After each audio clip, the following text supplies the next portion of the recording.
So then, so this is also a survey we did for both people that are from the New York State area and also for visitors. And we said, what are, we know that people, not everybody loves Times Square. The number one thing, not surprisingly, is how crowded it is. But what was interesting was that this issue emerged as the number 2 reason. 76% of people from New York said that the top drawback of Times Square, after congestion, is costume characters and solicitors. And then for visitors, who generally have a higher tolerance for some of this stuff, because some of them are like, oh, it's like Disneyland. Still, for them, it was the number 3 reason. So much lower, but for New York, again, New Yorkers know that this is one of the things that's really unpleasant about being in Times Square. And then these are things, again, these will be in documents that we'll share with you. This is stuff that came up when we did this survey of people in March of this year. We said, if you've had a negative experience, can you share that with you? And so these are real people. Some of them give their full names, some didn't, so we just sort of protected it, where they just said these instances. So, Elmo tried to touch my breasts. Costume character grabbed my child's hand. I'm a wheelchair user, and a costume character attempted to sit on my lap. So these are real people who responded to our survey with very specific incidents of what's going on. Someone tried to grab her, touch her shoulder. I kept saying, I don't want a photo, don't touch my son. A solicitor grabbed me and pushed his body against mine. So these are things, and we can, these are things that came in through this broader survey we did of New Yorkers and of other people. And then we also, over the years, and more recently as the problem grew, we said, let's really observe how often this happens. So this was just for basically a little more than an hour. 41 people were touched without their consent. And if you want, after this, we can look out the window and you'll see there's these boxes, because the original legislation was like, you're supposed to be in the boxes when you're getting your tip and your money. But what happens is, before that, they go out, and that's when they corral people and then bring them back into the boxes. So this is what's happening.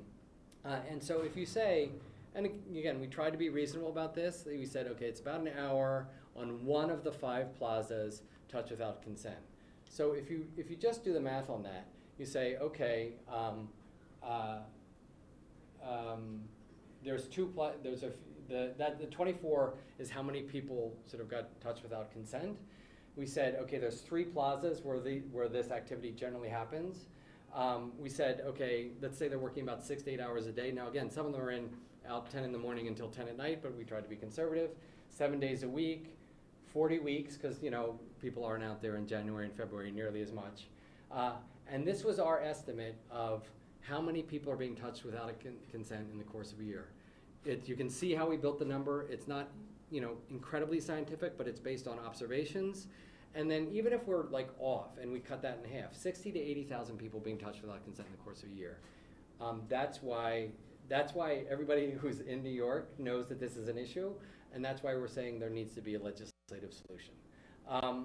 Other people have agreed with it. Dan Grodnick, he's not a council member anymore, but in June of 2017, he wrote a letter to the city saying, look, my initial intent was that all of this activity, including the solicitation, happened within those boxes. But that's not what's happening in terms of enforcement.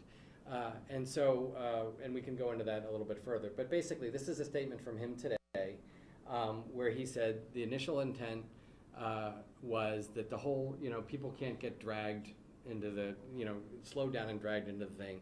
And he said if the law isn't clear, then, then modify the law or add some things. We also have done a really thorough legal review of this, and so this is a lawyer with a very respected First Amendment firm, because there are some sensitivities. Want to respect free speech. That's always been the way in which the original legislation was drafted. We feel this has been thoroughly vetted with a very respected First Amendment law firm. If people want to talk to her just to get some background about that, because we know that that's an objection that needs to be met if the city's going to move forward. Gail Brewer just put out this statement, and this is a good point, which is part of what happens is most of the people, these folks are very sophisticated, and again, I'm not saying all costume characters, but the ones that are aggressive are very sophisticated, and they know that like a tourist doesn't want to be bothered. Oftentimes English isn't their first language. And what happened yesterday was so egregious that the parent went and said, you know, this person grabbed my kid. But what happens is this happens hundreds and hundreds and hundreds of times a week. And most people are just like, I don't want to deal with it. I'll give you a couple dollars. Just leave me alone. But the fact that so many of these tweets you see are put up, you know, they're totally unsolicited by us or by anybody else. Sorry. Okay, so can we show this? So this just gives you a sense of, I don't know if my thing will do it.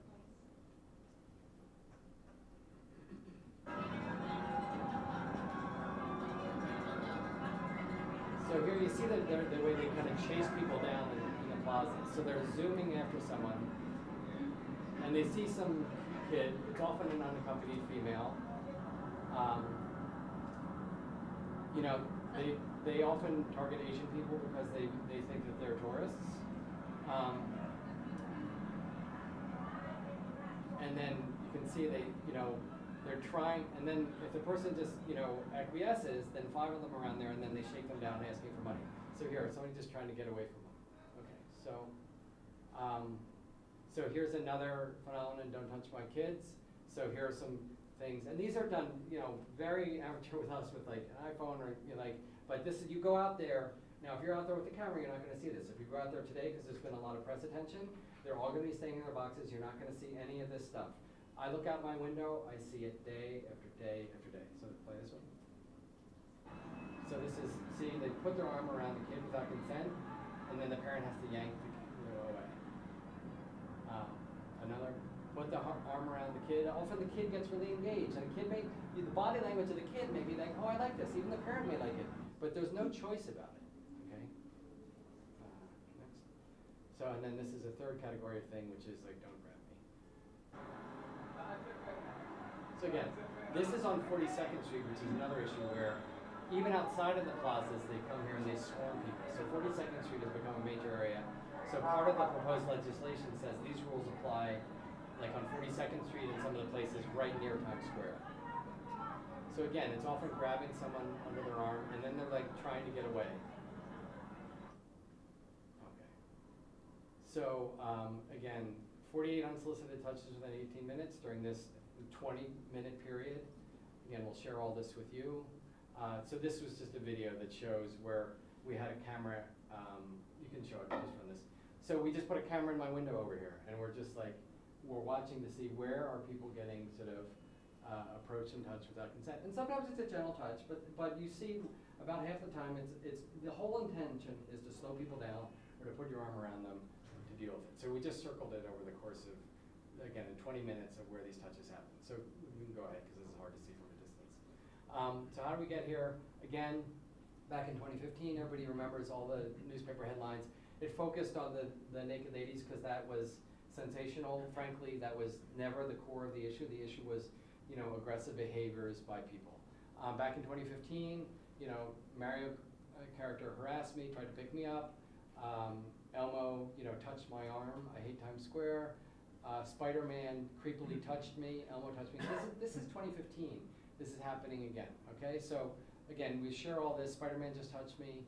And these are things where, like, if you imagine if somebody's so upset about this that they're going to social media, you can imagine how many times a day this is happening. And this is the thing that we've been communicating to the city again and again, that this is happening. So a law got passed, right? Supposedly to deal with that. It did get better. But then even after that, Batman grabbed my hand. I just got molested by Minnie Mouse. Got tickled by a giant Elmo. Got felt up by Elmo. So, you know, 2016. It was better. Everybody agreed that it was better, but there was still this issue. Grab my shoulder from behind, slide his cane down my back, touched by the Statue of Liberty, manhandled by Elmo. And so then that's when Dan Grodnick, the person who wrote the law, said, hey, wait, this law isn't being interpreted the way I wrote it. NYPD wrote back in a thoughtful letter, and they said, look, the mere act of solicitation, which is like slowing people down and stopping them, is not, you know, by itself a violation. Now, we think that that's one way of interpreting the law, but we said, okay, if that's the official interpretation of the law, then that's change the law, let's pass a rule. It's often the case that when you have a law, you need to clean it up a little bit if there's some ambiguity about it. So that's why we talked to the council about it. The council drafted a piece of legislation. This First Amendment lawyer looked at it and said it passes muster. So that's, this is a follow-up, and it was actually in this room on October 30th. We met with Police Commissioner O'Neill. We showed him some of those videos. He said this is definitely disturbing, and he actually suggested if there's a lack of clarity in the law, and this is what we're hearing, from Corp Counsel, why you should talk to the speaker, and the speaker had not yet, whoever the next speaker is at that point, he said, Corey hadn't been elected yet, and said, pass legislation. And so, again, Corey's been great on this, Keith Power's been great on that. They know it's complicated, but they've worked on some legislation to move it forward. The other thing that the legislation does is, again, this stuff used to, when the law was passed, we said, you know what, if we regulate just Times Square, it'll get pushed to the sides a little bit. People go to 42nd Street, they'll go just north of Times Square. Sure enough, that's happened. So some of those clips you saw, like on 42nd Street, none of these rules apply. So we said another thing in the legislation is to do a cleanup, so that applies to some areas immediately around Times Square. This is not a citywide piece of legislation, it's just to deal with the issue in Times Square.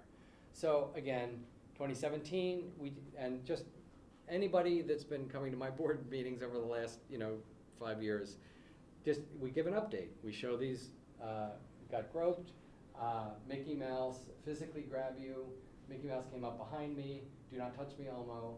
2018, Minnie Mouse grabbed me,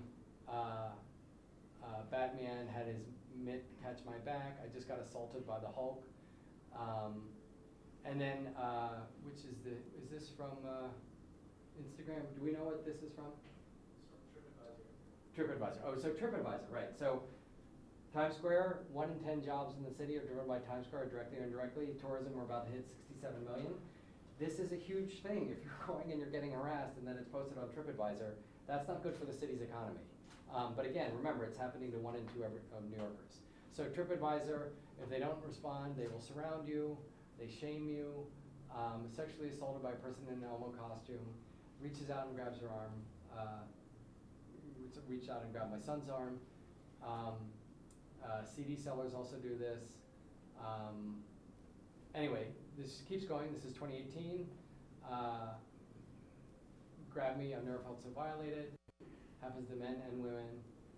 They hold on to your phones and they don't give it back. 2019. Again, these ones we just shared with you. These are the worst ones. Most recent complaints. So Elmo wraps his arm around my little sister, touched me without asking. This is endemic. This is a huge problem. And then this is the final, we tried to put this together just very quickly of just clips that most specifically address this problem. And again, this is the video we'll share with you. So here, I mean, this Hulk, I have been watching this Hulk for years be aggressive with women. Could we just go back to that for a second? I just want to see, like, here he's got arms around 2 women, and he's giving them a kiss. And you can see the one on the right sort of squirming to get away from him, right? See her trying to get out of that, right? Here is Minnie and Elmo. They go, and you see people sort of are creeped out. Here, Captain America running over. What they do, it's a mother and her kid. Here the woman, like the mother is having to grab her kid's book bag to get them away from this. Another one, Mickey, putting the arm around some young woman. And again, I'm not suggesting all these are sexual things, but they're ways of slowing people down. And I don't know about you, but I don't want to get like hugged by someone I don't know. Sometimes it's gender. This is with a man, but he puts his hand around the person's arm so he can't get away, right? And then the guy has to like get away. Look, people get creeped out, right? Happens all the time. And see what happens with these people. There's a woman arm around. Not these people, they're not, it's not their daughter, so they're not calling the cops, and the cops can't act without a complainant. So the cops are doing enforcement as much as they can. But this is, if the issue here is, if these people, you see them, they're wandering all over the plazas, if they were restricted, that you just have to stand there in that box, and then I see Captain America, and I want to go walk up to Captain America, then that's on you, right? But this is the problem. It's like a free-for-all. and the city is saying, oh, if they're wandering around out there, they can do whatever they want. And we say, first of all, that's not how the law was written. That wasn't the intent. And if that's somebody's interpretation of the law, then we're going to draft a piece of legislation that clarifies it, and also make sure it applies to other areas. So that was a lot of details, but this is what we've been, seeing in a big scale. Yeah, Michael. Actually, question about this, two related. Sorry. Is the corporation counsel, city's official lawyer, agree with the police department lawyers on the interpretation of this? I should let them speak for it. I think the police department lawyers have a sense of urgency about it, and our sense is that they're more open to our legal opinion than court counsel. And that whether the law is changed or not, and I assume if it was changed, it would limit the solicitation as well as the photograph, as well as the exchange of money to the designated activity zone. Mm-hmm. When a pedestrian currently or in the future walks through a zone, are they fair game for a touch? I mean, some of these in your videos, the characters were clearly inside the rectangle, and how does that get addressed? Yeah, so I mean that it's a good question, and this is where there's no perfect way to deal with all the different scenarios. And so yes, if you're walking through one of these zones and someone puts their arm around you, it's still in this gray area, and even with the right. I mean, our feeling was, there's legislation that addresses like groping in a subway, in like what feels uncomfortable sort of closeness. It's a slightly different legal context there, and part of it is, you'll see here, some of these things are clearly, like when Hulk is kissing someone, it's clearly a sexual harassment thing. But again, there the police have to have a complainant. If the character is just grabbing your arm, it's not sexual touching, which is covered by other kinds of law. So everybody did a lot of thinking about this. We did, the City Council Legislative Office did, and our feeling was the best way to deal with this was simply to sort of restrict the activities outside of the boxes. So it's not an airtight solution, but it's one that kind of navigates all the legal issues. How many boxes are there currently, and who enforces those boxes? So the police do a good job of right now, the moment when you exchange the money, that has to happen in the box. And what you'll see them like dragging, like literally I've seen them take, a kid's, the baby carriage. They can take a baby carriage, roll it into the zone. And again, sometimes the mothers are like, oh, this is fun, it's like a tourist thing. But like that's how they deal with that particular thing. How many boxes? Pardon? How many zones? There, I think, how many are there? Is it like 8? And again, sometimes the zones are used by there's break dancers, there's entertainers that do other things in them. I think that there's a total of about 8 or 10 where this happens regularly. Because one of the plazas isn't under construction, so I don't know. But I think it's about 8 or 10. Yeah. Have you tried to have any conversations with the costume characters, any dialogue when you reach out to them? What do they say? Yeah, so again, we got an email from a costume character who said that they were a little uncomfortable with the ambiguity around this. From the start, with the help of Councilman Rodriguez, we had educational sessions about what was appropriate or not. So we have had conversations over the years. We have not had many recently because I have to say, if someone doesn't understand that, doing what we just saw in those videos is wrong, I'm not sure a conversation from us. And the other thing is, again, the police are in a difficult situation because they're being told that, by the letter of the law, they can go do that. I mean, I had someone who no longer works at the police department say, oh, it's not illegal to touch someone. Well, okay, but there's, this gets into sort of a kind of aggressive behavior that needs to be dealt with. So I think the issue over the weekend was a sexual assault or sexual touching, and I think maybe it would be important to make clear that that's already illegal. Right? Yes, no, that is already illegal, and that's why they were able to arrest the person. And are you asking people to come forward with if there have been incidents and be vigilant about that? You put the onus on obviously the Yeah, so I mean, actually, do we have that as the, I don't know if we have that as the final, right. So we have a thing that we haven't put this out as much, but we're gonna put it out more. In the next couple days, we're gonna put out some extra signs. So a street watch, and that can be like, hey, there's a busted light pole in Times Square, but if you guys are able to share that, like if you've had a negative incident, because one of the issues here from a legal point of view that's complicated is you have to show that there's a problem. If you're regulating any kind of activity, commercial activity, you have to have evidence that there's a problem. We think we've got a lot of evidence, but I'll be honest, I'm not sure that there's been a real sense of urgency on the part of the city administration about this. Again, the council has been great on it, but there has not been a sense of urgency. I can't tell you how many of these conversations we've had over the years.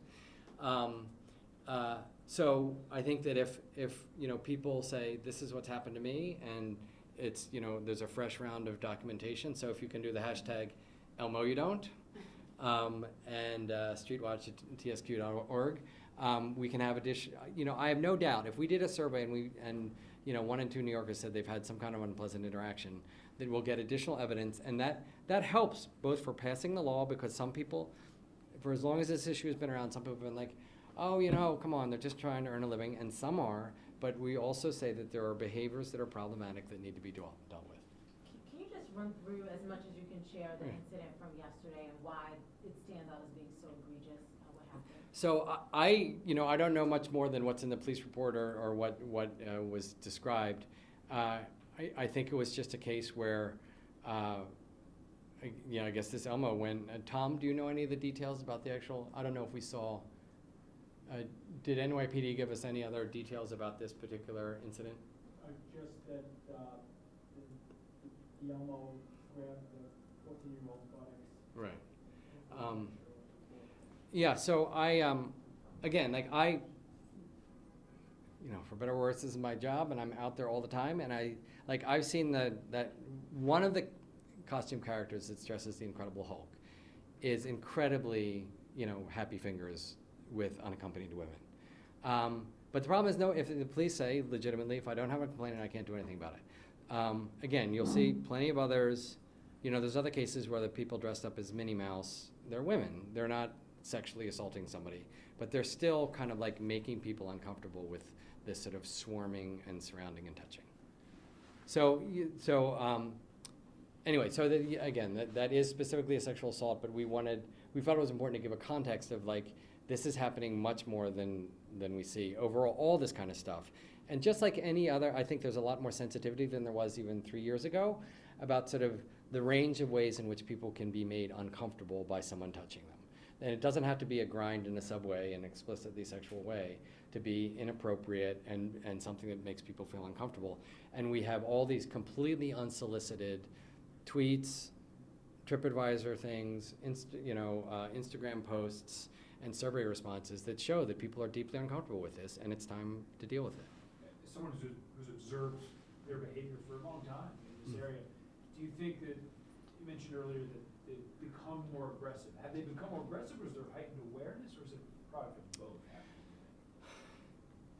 It's hard. I mean, my analogy, for lack of a better one, is like, you know, if you're in a classroom with a bunch of teenagers and like there's a couple people that are like really flouting the rules and being aggressive, then other people kind of do the same thing. And I think that you've got a handful of these folks that are really, really aggressive, and then all the other ones, in order to get any business, they've got to chase people down too, you know. And also, I am more cynical about some of them who, you know, you see this where like 4 or 5 of them swarm around. Somebody's kind of intimidated. Even if they have a good experience, they go from having to give one, you know, tip out to, you know, $10. And we're gathering some other video evidence which we'll share in the coming days about what I call the Times Square shakedown, which is, you know, you think you're having your picture taken with one person. First of all, in Disneyland, you know, it's for free. So sometimes people think it's for free. And then it's like, okay, well, maybe I'm supposed to give one person a tip, and then it turns into 10. And again, we're going to gather some additional facts about this. We were just hustling to pull this together today.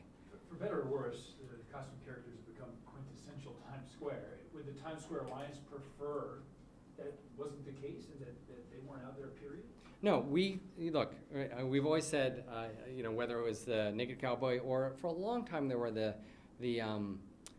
Statue of Liberties out there.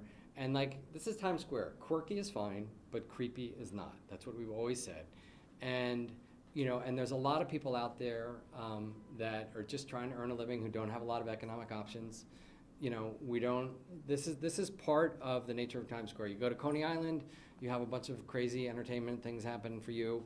That's, you know, for instance, there are these, again, what we call the break dancers, the dancers that perform like here in Washington Square Park. Incredibly entertaining. That's part and parcel of like street entertainment in New York. But you should have a choice about whether you have to do it. You should know ahead of time whether you're gonna get shaken down for $1 or $15 or $20. And you should definitely have a choice about whether you're being touched or not.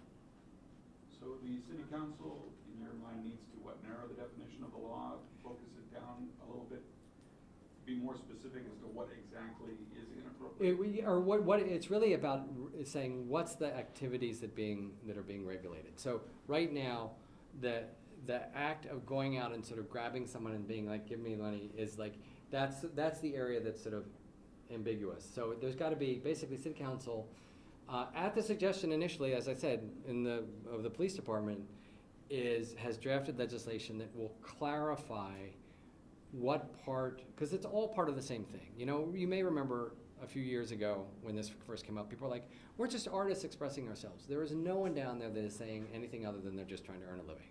It's a commercial activity. You regulate all kinds of commercial activities ranging from you know, food trucks to concessions in parks. It's a commercial activity. It's reasonable for the city to say this is how we're going to regulate it, and that's how you do it. Okay, thanks so much. And so we have some other, we have hard copies of the presentation and hard copies of some of these quotes that are from the surveys. So do we have that, guys, in the back to hand out? Can some of this stuff be emailed?